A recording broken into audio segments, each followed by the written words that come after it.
Monsieur le ministre, sans doute vous trouvez cette reconstruction du Louvre excellente. Pourquoi?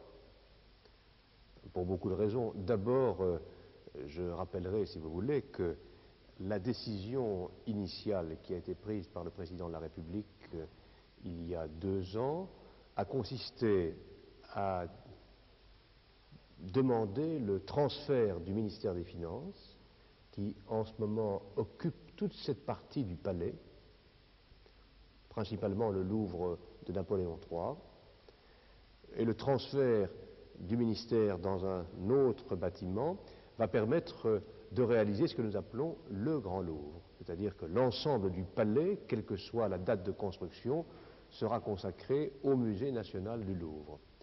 Alors le projet est un projet qui comporte 3 aspects.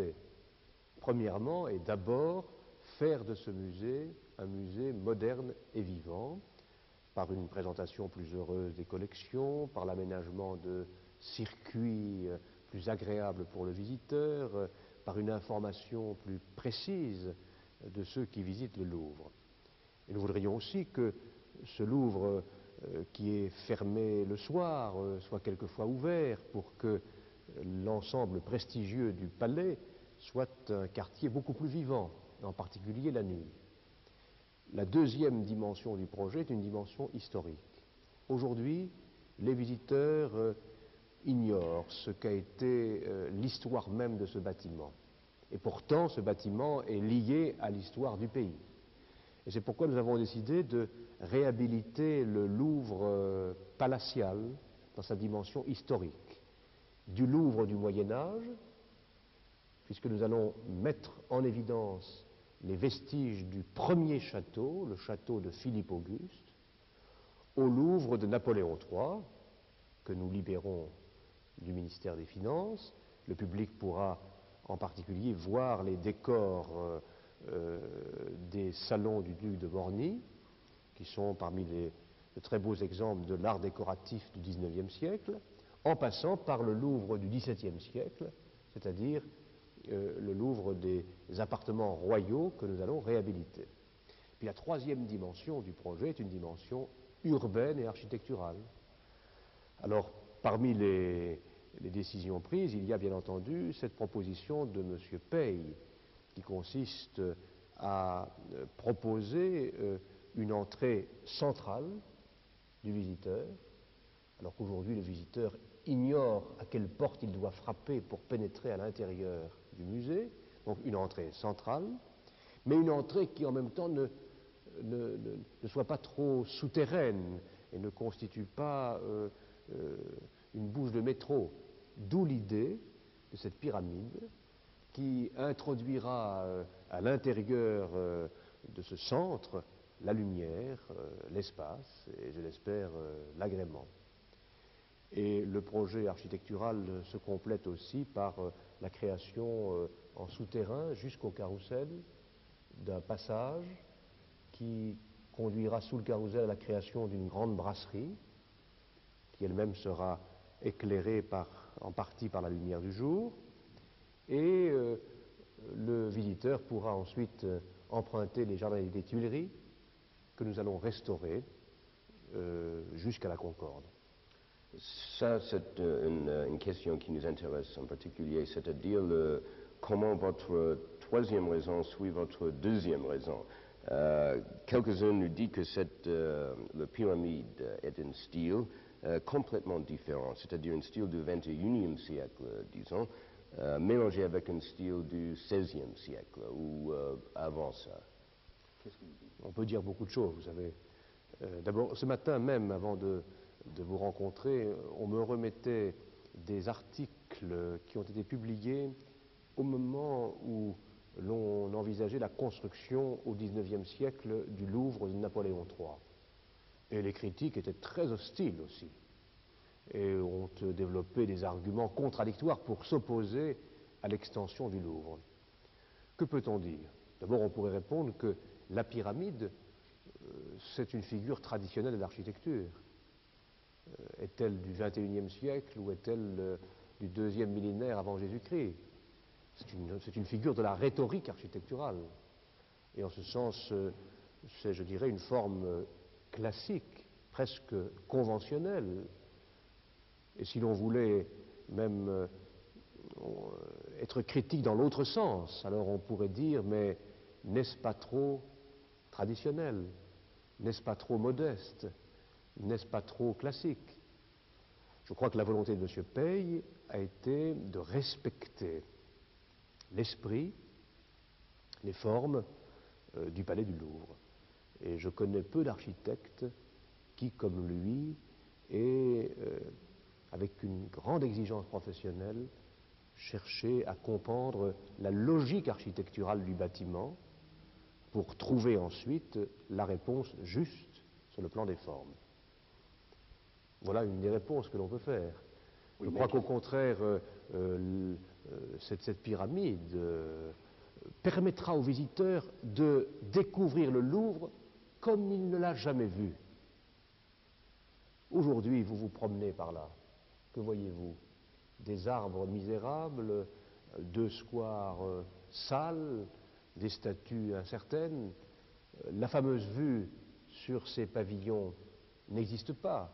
Elle est occultée et dissimulée par ces deux squares, par les voitures innombrables des fonctionnaires du ministère des Finances. C'est un endroit aujourd'hui sinistre, lugubre, hideux, et le soir mort. Mais enfin, c'est un style architectural qui a été dessiné par des architectes il y a 3, 4, disons 7 siècles. Et ceci me semble être un style un peu différent. À peine un siècle. Enfin, disons un siècle, cette partie-là. Oui, mais peut-être que je me trompe, mais ça me semble être dans un style à peu près le même que les bâtiments en face. C'est-à-dire, tout forme une entière, quelque chose de global, un sens global qu'on a d'ancienne. Et ceci est quelque chose qui prévient peut-être le futur, si vous voulez. N'est-ce pas? Oui, mais tant mieux, n'est-ce pas? Nous n'allons pas éternellement répéter le passé. Il est important que l'architecture, les formes dans lesquelles nous vivons sachent faire évoluer les sensibilités. Vous-même êtes un vrai esthète, je pense, un homme de culture et tout ça. Qu'est-ce que ça vous dit pour votre sens d'âme, votre cœur, ce projet, ce pyramide? Oui, je dirais que pour moi, il répond à ce qui, pour moi, est une dimension essentielle d'une architecture d'aujourd'hui, c'est-à-dire il facilite la pénétration de la lumière, la transparence même du projet et sa transparence en même temps réverbérante, comme vous l'avez vu ici, qui va refléter l'ensemble des formes du monument ancien, sont, je crois, un très très fort et très original. Au commencement du septennat, vous aviez beaucoup à dire au sujet de l'impérialisme culturel américain. Mais vous avez choisi un architecte américain pour la première reconstruction du palais des rois de France au cœur, disons, le cœur et l'âme de France. Pourquoi? Mais si vous permettez, je rectifierai votre première formule. Je n'ai jamais parlé de l'impérialisme culturel américain au sens étroit. J'ai un jour évoqué l'hégémonie financière et commerciale des États-Unis. Est-ce une contre-vérité? C'est une contre-vérité. C'est une réalité que l'on peut apprécier ou contester.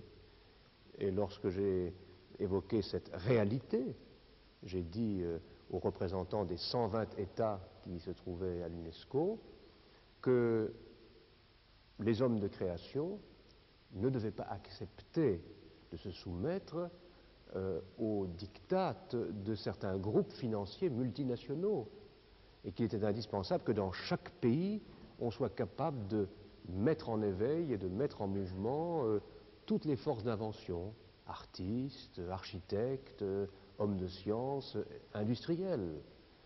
Je crois que personne n'a intérêt à l'uniformisation du monde. Au contraire, plus dans chaque pays on réveillera les forces d'imagination, plus la renaissance économique dans le monde sera possible. Alors, naturellement, à l'époque, des agences de presse ont caricaturé mes propos et ont fait croire à une partie de l'opinion publique que je serais hostile aux artistes américains, ce qui, naturellement, serait d'une bêtise et d'une stupidité telle que j'aurais dû être, alors, si j'avais prononcé ces paroles, être révoqué sur le champ. Comment concevoir que le ministre de la Culture d'un pays comme la France puisse dire de pareilles bêtises? Alors même que j'ai consacré toute une partie de ma vie à faire connaître en France, et parfois aux Américains eux-mêmes, des artistes nouveaux, notamment des artistes de théâtre, pendant de nombreuses années. Alors, si vous voulez, pour moi, il n'y a pas de contradiction. Ma vie a toujours été faite d'échanges internationaux. Parmi mes meilleurs amis se trouvent des écrivains, des cinéastes et des artistes américains. C'est dans la logique même de ma vie et dans la logique même de la conception du président de la République qui souhaite, au contraire, ce mélange des cultures, ce métissage des cultures, et qui estime qu'un pays comme la France est un grand pays lorsqu'il est capable de s'ouvrir à tous les vents de la culture du monde.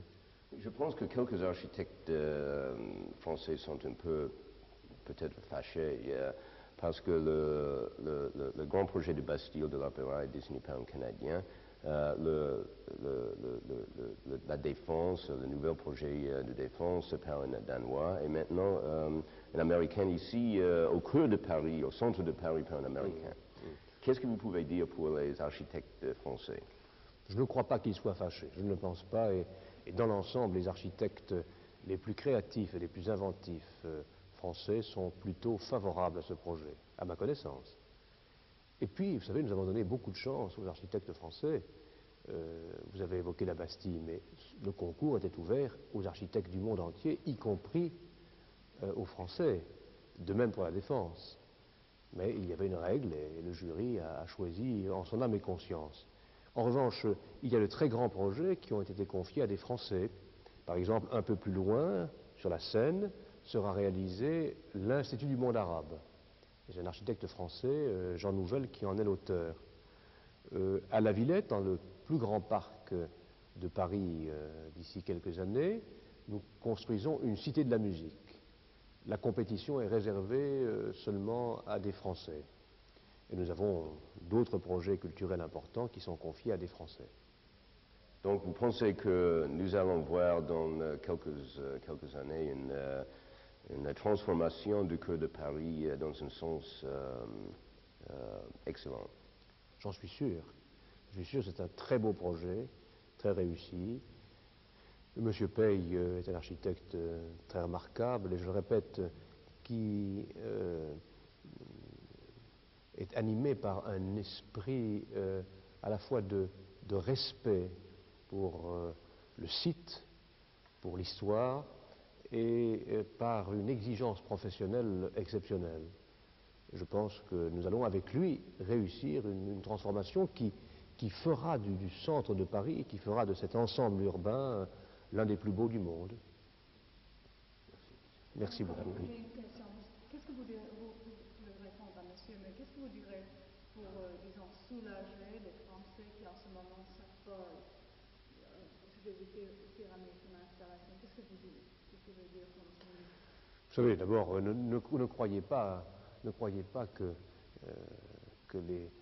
quelques organes de presse qui ont organisé une campagne sont représentatifs de l'ensemble des Français. Bon, il faut parfois que les journaux se vendent. Et pour les faire vendre, une campagne de presse est un des moyens, n'est-ce pas? Il y a quand même des Français bien conservateurs. Oui, naturellement, toujours, n'est-ce pas? Chaque fois que ce sont des batailles traditionnelles en France, je pense aussi dans d'autres pays, chaque fois qu'une innovation est introduite, alors se lèvent une petite armée de conservateurs qui sont hostiles à tout changement. Les mêmes d'ailleurs qui, dans 30 ans, s'ils vivent encore, prendront la défense du projet de M. Pey pour dire à mon successeur, Monsieur le ministre, classez-le monument historique. Et je connais plusieurs éminents critiques d'architecture qui étaient hostiles à la construction du centre Pompidou et qui aujourd'hui en disent de plus grand bien. Mais ça fait partie de la tradition nationale, et ce n'est pas grave. Non, ce que nous pouvons répondre, c'est que nous devons expliquer, informer. Vous voyez, je crois qu'il y a un travail d'explication et d'information à faire. C'est pourquoi j'ai demandé la construction d'une très grande maquette, beaucoup plus grande que celle-là, une maquette démontable, qui permettrait d'expliquer aux citoyens, au public, ce que sera le futur Louvre, en ne focalisant pas l'attention sur la seule pyramide. La pyramide, c'est un aspect de l'ensemble d'un vaste aménagement. Et enfin, je pense qu'il y a beaucoup des adhérents culturels de cette politique culturelle, disons, de l'ancien septennat qui était critiquée par des adhérents au présent septennat quand on a construit le Beaubourg et la Défense et tout ça. Et maintenant, c'est le renverse. Non, pas du tout. Nous, quand nous étions dans l'opposition, nous avons toujours été favorables aux projets positifs de nos prédécesseurs. François Mitterrand et moi-même, nous avons pris parti dès le début pour la construction du centre Pompidou. Et de même pour la Défense, ou pour le musée d'Orsay. Dans l'opposition, nous avons soutenu M. Giscard d'Estaing lorsqu'il a engagé la construction, la rénovation du musée d'Orsay. Nous avons toujours été favorables aux grands projets culturels de nos prédécesseurs. Ce n'est pas du tout la même situation aujourd'hui. Sauf que, vous l'avez observé, M. Chirac, qui est l'un des leaders de l'opposition, soutient le projet de M. Pey. Donc vous voulez enlever les faits politiques des affaires culturelles, vous voulez les séparer. Oui, parce que vous savez, les clivages sont moins nets qu'on le pense. De nombreux hommes de gauche sont conservateurs en matière d'art et de culture. Et il arrive que des hommes de droite aient un sens de l'esthétique et un goût de l'aventure artistique. Je dirais que le conservatisme est en chacun de nous. Et l'esprit d'aventure est aussi en chacun de nous, selon des doses variables. Alors, je crois qu'autour d'un projet comme celui-là, nous pouvons réussir, non pas à créer une unanimité nationale, mais à rassembler tout de même un grand nombre d'hommes de culture et de responsables politiques. Merci, monsieur le ministre. Puis-je vous demander de... Bon, alors allez-y. Et ensuite vers le souterrain, vers les Tuileries. Voilà. Très bien. Et maintenant le pavillon d'hiver de Louvre. Attendez. Ok, ça va. Très bien. Entre le pyramide et le bâtiment. Oui, entre les deux.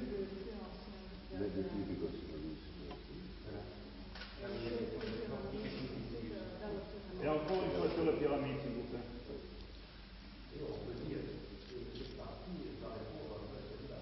Ah oui.